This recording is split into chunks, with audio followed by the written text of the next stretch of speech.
Yeah, runs and drives great. Torque converter fixed the problem. No more locking up.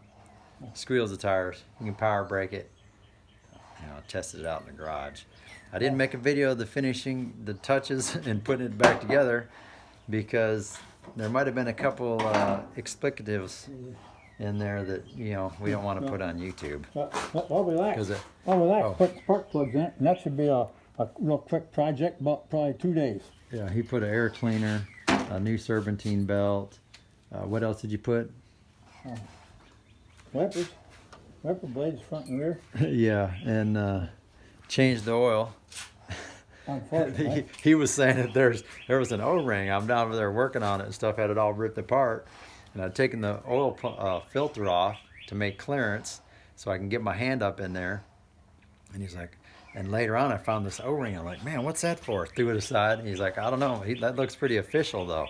Well, anyway, I got off work Thursday night, finished putting the transmission stuff together, and cranked it up, started topping it off, heard this gurgling sound, looked down, and the floor was just full.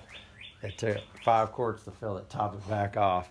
Anyway, so it's had an oil change because well, yeah, and that was a major pain to get loose because I tightened it on. I'm like, man, it's supposed to go a quarter to, half a turn more, and I'm like, man, that thing stopped immediately. Well, yeah, there wasn't any kind of fiber washer to. But what was the 2 hardest parts here? This dipstick tube bolt in the back was to where it bolts up into the head. That was extremely tough. And then the bolt that mounts the front differential to the transmission, that back bolt in there was a super pain, dude.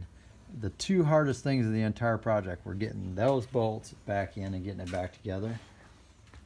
And then actually putting the torque converter up in there. I didn't want to mess up the hub on the torque converter, and so I had to put two feet pushing the transmission and the transaxle back just far enough to slip that thing and get that hub over the top of the input shaft.